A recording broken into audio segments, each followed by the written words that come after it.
Good morning all. आज ना मी तुम्हाला दाखवणार आहे नाचणीचा हेल्दी केक. कारण ना ख्रिसमस जवळ येते आणि सर्वच मुलांना ना केक खायचं वेड लागलेलं आहे. आणि बेकरीतले केक तितकेच हायजीन आणि टेस्टी असतील का नाही माहीत नाही. त्याच्यामुळे घरच्या घरी एकदम सोप्या पद्धतीने केक बनवा आणि आपल्या मुलांना खुश करा. चला आपण ना आता डायरेक्ट वळूया साहित्याकडे. तर साहित्य काय लागणार आहे, त्यासाठी ना 1 वाटी तुम्हाला नाचणीचं पीठ लागणार आहे. आता हे नाचणीचं पीठ जे आहे ना ते मी विवांसाठी करून ठेवलेलं आहे. म्हणजे नाचणी सत्व मी घरीच तयार केलं आहे, तेच पीठ मी घेतलं आहे. तुम्ही सुद्धा ते पीठ घेऊ शकता. त्याच्यानंतर पाऊण वाटी गव्हाचं पीठ लागणार आहे, दूध लागणार आहे 1 वाटी, तेल लागणार आहे 4 ते 5 चमचे. आता तुम्ही तेलाऐवजी तूप पण वापरू शकता किंवा तुपाऐवजी तेल सुद्धा वापरू शकता. ऑप्शनल आहे, तुम्हाला जे योग्य वाटेल ते तुम्ही वापरा. त्याच्यानंतर बटर सुद्धा वापरू शकता. बटर किंवा तेल किंवा तूप ह्या तिघांपैकी एक गोष्ट तुम्ही वापरा. त्याच्यानंतर कोको पावडर घ्यायची आहे 3 चमचे, 2 चमचे बेकिंग पावडर आणि 1 चमचा तुम्हाला वापरायचा आहे खायचा सोडा. आणि त्याचबरोबर साखर सुद्धा घ्यायची आहे 1 वाटी. मी ते 1च वाटी घेतली होती कारण गोड कमी करायचा होता मला. साखरेऐवजी तुम्ही गूळ सुद्धा वापरू शकता. आणि त्याचबरोबर घरामधील असतील नसतील तेवढे ड्रायफ्रुट्स तुम्ही घालू शकता. आता इथे ना मी केक टीन घेतला आहे. तुमच्याकडे केक टीन जरी नसेल ना तरी कुकरचं एखादं भांडं घ्या आणि त्याला बटर पेपर सुद्धा लावू शकता किंवा तेलही लावू शकता. मी तर तेल लावून घेतलं आहे कारण बटर पेपर माझ्याकडे अवेलेबल नव्हता. आता तेल लावून ऑलरेडी घ्यायचं आहे. त्याच्यानंतर आपल्याला सगळे जे पिठं आहे ते मिक्स करायचे आहे प्रॉपर आणि त्यामध्ये हे सगळं साहित्य घालायचं आहे. आणि साहित्य घातल्याच्या नंतर प्रॉपर फक्त एका बाजूनेच तुम्हाला ते व्यवस्थित मिक्स करायचं आहे. म्हणजे एकाच डायरेक्शनने चमचा फिरवायचा आहे. सगळे सुखे जिन्नस जे आहेत ना ते मिक्स करून घ्यायचे आहेत. चिमूटभर मीठ सुद्धा घालायचं आहे.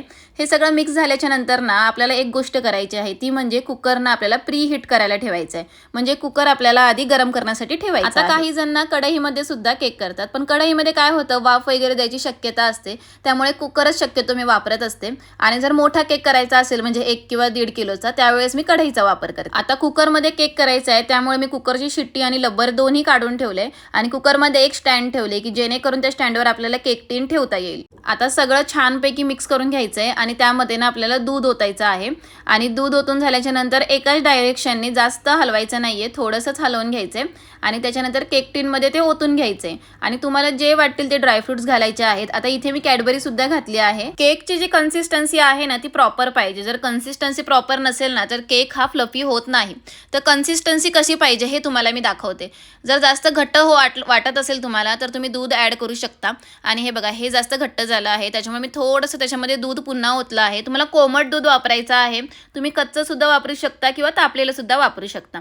आता हे कोमट दूध मी टाकलं आणि हे बघा असं प्रॉपर जे केकचं जे मिक्सर आहे ना ते प्रॉपर असं व्यवस्थित लगेच एका लाईनमध्ये पडलं पाहिजे खाली. ते थांबत नाही पडलं. केक टीनमध्ये बॅटर ट्रान्सफर केल्याच्या नंतर ना तुम्हाला ते 3 ते 4 वेळा टॅप करायचं आहे जेणेकरून एअर बबल्स जे असतील ना ते निघून जातात आणि केक हा आपला छान फ्लफी होतो. आता इथे मी कॅडबरी सुद्धा थोडीशी टाकली आहे तुकडे तुकडे करून. तुम्हाला जर नसेल टाकायची तर तुम्ही नका टाकू. आता कुकर हा आपण ऑलरेडी प्री हीट करण्यासाठी ठेवला होता. 5 ते 10 मिनिटासाठी आपल्याला कुकर हा गरम करून घ्यायचा आहे. त्यानंतर केक टीन जे आहे ते आतमध्ये ठेवायचं आहे आणि 15 ते 20 मिनिटासाठी आपल्याला केक हा बेक करण्यासाठी ठेवायचा आहे. लक्षात ठेवा, तुम्हाला मीडियम गॅसवर आपल्याला केक हा बेक करण्यासाठी ठेवायचा आहे.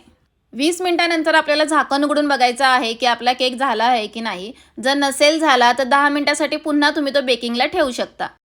आता हा जो माझा कुकर आहे ना हा स्पेशली मी केकसाठीच वापरत असते. आता इथे 20 मिनिटं झालेली आहेत आणि आता मी चेक करत आहे की केक झाला आहे की नाही.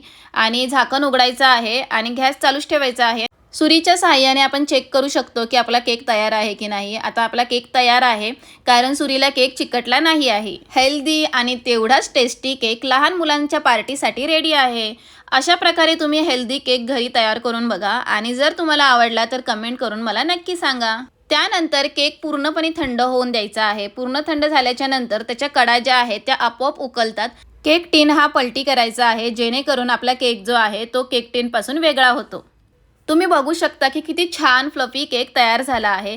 आता इथे ना मी केक बनवल्यापासून ना विवान आणि रियान सारखे मागे लागले होते की मला केक खायचा आहे. त्याच्यामुळे हा थोडा गरमच आहे. त्याच वेळेस मी त्याला केक टीनपासून वेगळे केलं होतं. तुम्हाला फ्रीमध्ये जर केक शिकायचे असतील ते पण डिटेल्समध्ये तर मला कमेंट करून नक्की सांगा. ह्याच सोबत ना मिरर ग्लास केक, त्याच्यानंतर क्रीम केक आणि मावा केक असे वेगवेगळ्या प्रकारचे केक जर तुम्हाला शिकायचे असतील ना, तर मला कमेंट करून नक्की सांगा. मी केकचे व्हिडिओ बनवण्याचा प्रयत्न नक्की करेन. लॉकडाऊनमध्ये मी केकचा क्लास केला आणि 200 पेक्षा जास्त केक मी सेलसुद्धा केले. म्हणजे मी जॉब पण करत होती आणि जॉब करून ना मी केकसुद्धा सेल केले. तुम्हाला सुद्धा केक हे फ्रीमध्ये शिकायचे असतील तर मला कमेंट करून नक्की सांगा.